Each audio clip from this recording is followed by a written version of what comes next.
Assalamualaikum warahmatullahi wabarakatuh.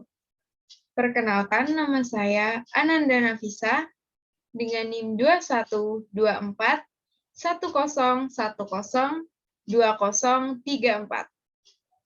Saya dari Prodi Teknologi Informasi, Fakultas Ilmu Komputer, Universitas Jember.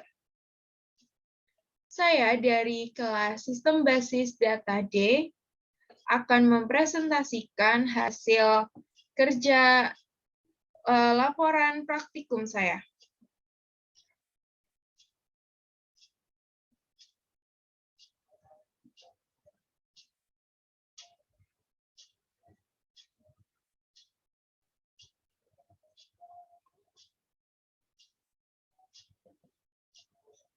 Baik, ini adalah laporan praktikum sistem basis data saya yang berjudul Identifikasi Entity, Atribut, Relationship, dan ART.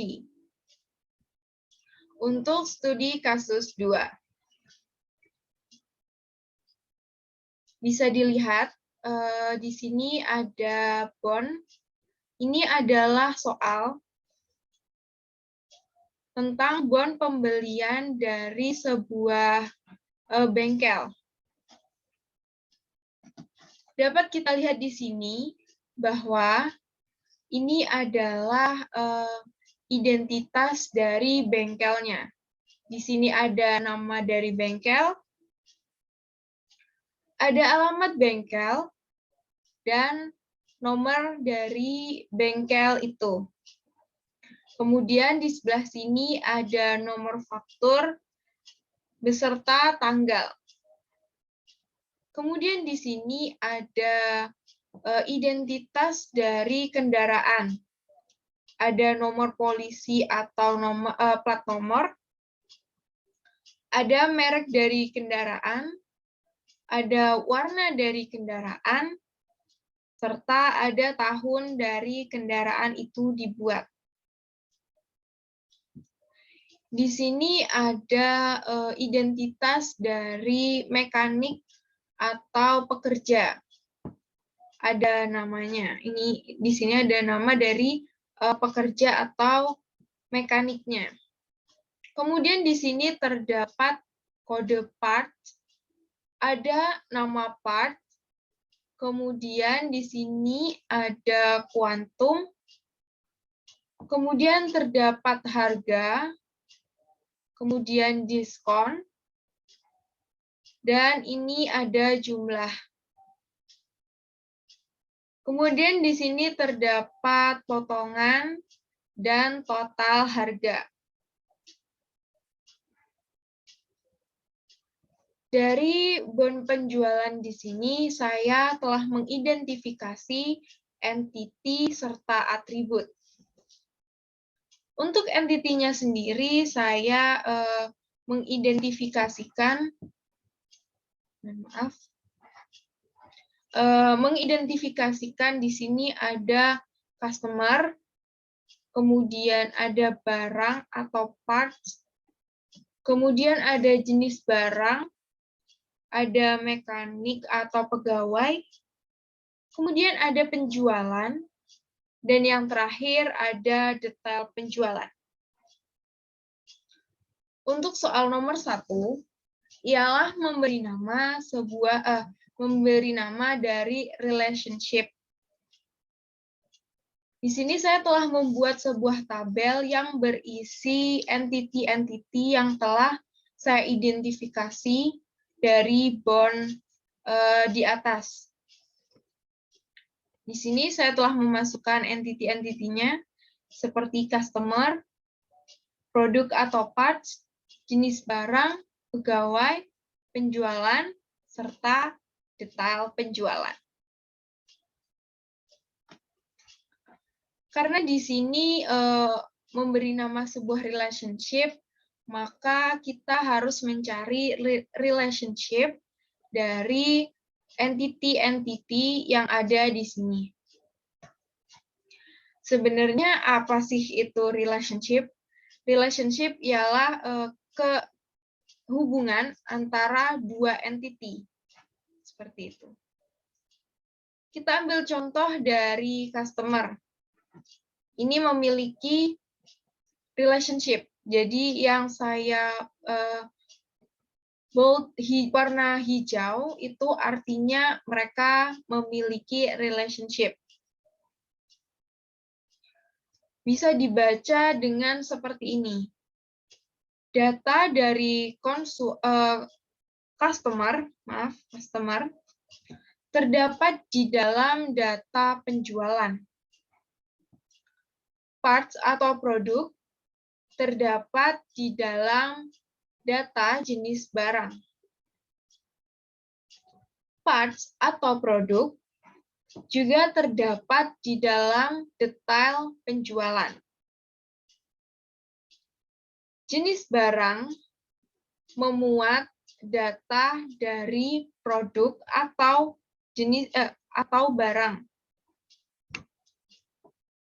Kemudian pegawai, data dari pegawai ini terdapat di dalam data penjualan. Data dari penjualan ini memuat customer, data dari customer, dan juga penjualan ini memuat data dari pegawai. Alasan kenapa data dari customer ini termuat atau dimuat di dalam data penjualan. Itu karena data dari customer ini akan membantu untuk proses transaksi. Kemudian mengapa data dari penjualan ini memuat pegawai? Itu alasannya karena pegawai itu yang akan bertanggung jawab terhadap kegiatan transaksinya. Seperti itu. Kemudian kita lanjut, entity penjualan. Ini memiliki relationship terhadap detail penjualan, yaitu dengan dibacakan seperti data penjualan terdapat di dalam detail penjualan. Detail penjualan memuat data dari produk atau data barang. Detail penjualan ini memuat penjualan atau transaksi. Seperti itu. Oke, kita next ke soal selanjutnya. Untuk soal selanjutnya ialah menentukan optionality pada setiap entity. Sebelum kita membahas tentang ini, kita harusnya tahu apa itu optionality. Optionality ialah sebuah sifat atau boleh atau tidak adanya entity atau relationship-nya. Kita ambil dari tabel yang sudah ada yang kita buat ini. Kita ambil relationship-nya. Ini ada relationship dari customer dan penjualan. Untuk optionality-nya sendiri ialah optionality penjualan ini bersifat wajib. Kenapa? Karena setiap penjualan harus memuat data dari pemilik kendaraan atau customer. Sedangkan optionality dari customer ini sendiri bersifat tidak wajib. Kenapa? Karena customer boleh memuat atau tidak sama sekali memuat data dari penjualan. Yang kedua, ini ada relationship dari produk dan jenis barang. Optionality-nya sendiri dari produk bersifat wajib. Kenapa? Karena setiap barang yang ada di bengkel harus ada jenisnya. Sedangkan Optionality dari jenis barang ini sendiri bersifat tidak wajib. Kenapa? Karena jenis barang tidak selalu ada barang atau produknya. Maksudnya gimana? Jadi optionality dari produk atau barang ini itu sendiri, setiap barang di bengkel harus ada jenisnya. Jadi setiap barang, misal barangnya itu oli, itu harus ada jenisnya gitu. Dan ini kenapa tidak wajib? Karena jenis barang tidak selalu ada barang atau produknya. Jadi misal kita ambil contoh jenis barangnya itu sebuah ban. Nah, di dalam jenis barang ban ini tidak selalu ada barang atau produknya. Boleh ada, boleh tidak, seperti itu. Kemudian yang ketiga, relationship dari produk dan detail penjualan. Untuk optionality dari detail penjualan ini sendiri yaitu bersifat wajib. Kenapa? Karena setiap instance pada entity detail penjualan harus memuat barang yang terjual. Untuk optionality dari produk ini sendiri sifatnya ya tidak wajib. Kenapa? Karena barang tidak harus termuat dalam detail penjualan. Karena barang atau produk ini belum tentu terjual. Untuk maksudnya sendiri yang ada di dalam kurung ini gimana? Karena produk belum tentu terjual. Dalam produk, karena produk belum tentu terjual ini maksudnya, kita ambil contoh, misal ada sebuah toko roti. Di dalam toko roti ini terdapat beberapa roti, beberapa jenis roti. Nah, ada yang terjual, ada juga yang tidak. Nah, seperti itu. Jadi belum tentu mereka semua produk-produk ini tuh terjual. Kemudian kita lanjutkan ke relationship yang keempat, yaitu pegawai dengan penjualan. Untuk optionality dari penjualan ini sendiri sifatnya wajib. Kenapa? Karena setiap penjualan harus memuat data dari pegawai. Sedangkan optionality dari pegawai ini tidak wajib. Kenapa?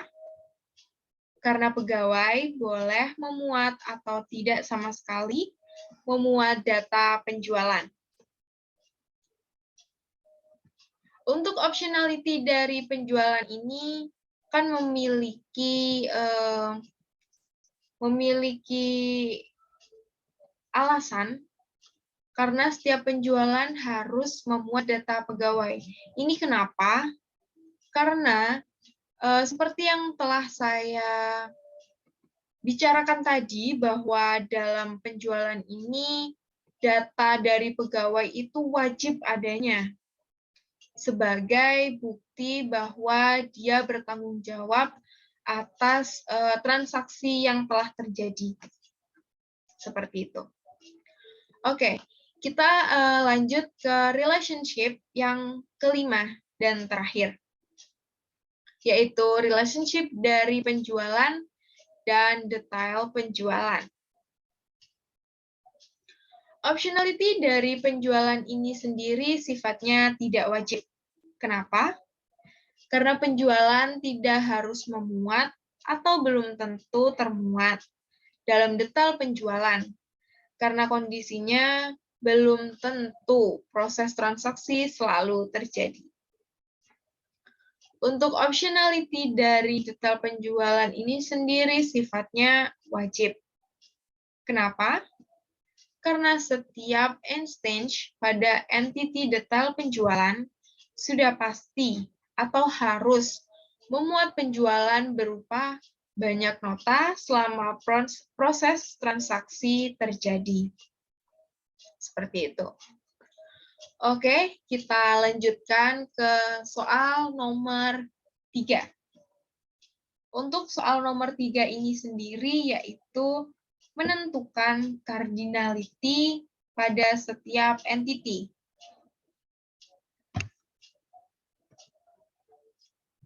Seperti yang sebelum-sebelumnya, kita ambilnya relationship. Kita ambil dari relationship yang sebelumnya udah diambil, yang dari tabel di atas. Kita ambil relationship yaitu customer dengan penjualan. Untuk cardinality-nya ini sendiri, cardinality dari customer dan penjualan ini adalah one-to-one. One untuk customer dan one untuk penjualan. Alasannya kenapa? Karena satu customer hanya dapat satu nota penjualan. Ini maksudnya bagaimana? Jadi, satu customer atau pemilik dari kendaraan ini, meskipun dia telah melakukan transaksi atau membeli beberapa barang, lebih dari satu barang, tetapi notanya hanya satu, seperti itu. Maka dari itu, untuk cardinality dari customer dan penjualan ini one-to-one. Untuk relationship yang kedua, yaitu relationship produk dan jenis barang. Untuk cardinality-nya sendiri yaitu one to many. One untuk jenis barang dan many untuk produk. Alasannya kenapa? Karena satu jenis barang dapat memiliki lebih dari satu produk. Ini maksudnya gimana? Jadi, kita ambil contoh seperti ban. Untuk jenis barangnya sendiri ialah ban. Tetapi untuk produknya ada produk ban mobil, ada ban sepeda motor, ada ban sepeda kayu, seperti itu. Kemudian kita lanjut ke relationship yang ketiga nih. Untuk relationship yang ketiga ialah produk dan detail penjualan. Untuk cardinality-nya sendiri yaitu one to many. One untuk barang atau produk, dan many untuk detail penjualan. Alasan dari kenapa relationship ini memiliki cardinality yaitu one to many, itu alasannya karena satu produk bisa terdapat dalam beberapa transaksi atau nota penjualan. Ini maksudnya gimana? Jadi, produk ban motor itu bisa dibeli oleh beberapa orang. Bisa terjadi di beberapa transaksi. Seperti itu. Untuk relationship yang keempat, yaitu relationship pegawai dan penjualan.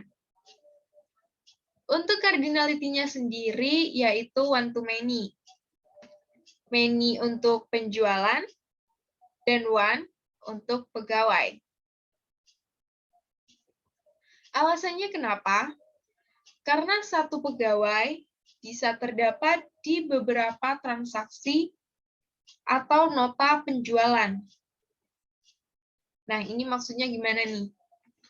Sama seperti produk dan detail penjualan ini, satu pegawai A, bisa melayani beberapa transaksi. Dia bisa bertanggung jawab satu atau lebih dari transaksi. Seperti itu. Kemudian relationship yang kelima dan terakhir, yaitu relationship dari penjualan dan detail penjualan. Untuk cardinality-nya sendiri yaitu one to many. One untuk penjualan dan many untuk detail penjualan. Kenapa kok relationship ini harus bercardinality one to many? Itu alasannya karena beberapa atau banyak detail penjualan sudah pasti atau seharusnya memuat satu atau setiap nomor nota atau data dari penjualan selama transaksi terjadi. Oke, baik. Untuk kita move ke soal selanjutnya. Soal selanjutnya ialah membuat ERD atau Entity Relationship Diagram. Saya telah membuat ERD ini dari entity yang telah saya identifikasi sebelumnya, yaitu ada jenis barang, ada montir atau pekerja atau pegawai, ada penjualan atau transaksi, ada detail penjualan, dan ada customer atau pemilik kendaraan. Di sini juga sudah terdapat atribut-atribut yang sudah saya identifikasi juga di soal sebelumnya. Untuk tanda ini seperti pagar ini, itu ialah primary key-nya. Untuk cara membacanya, mereka ini memiliki relationship ya, dan mereka ini dapat dibaca seperti contohnya jenis barang memiliki banyak barang, sedangkan barang terdapat di dalam jenis barang. Kemudian customer atau pemilik kendaraan termuat di dalam satu penjualan, sedangkan penjualan memuat satu customer. Untuk montir ini terdapat di dalam penjualan, sedangkan penjualan memuat data dari montir. Kemudian detail penjualan. Detail penjualan memuat data dari penjualan. Sedangkan penjualan terdapat di dalam beberapa detail penjualan. Kemudian barang atau produk atau part ini terdapat di dalam detail penjualan. Sedangkan detail penjualan memuat data dari barang.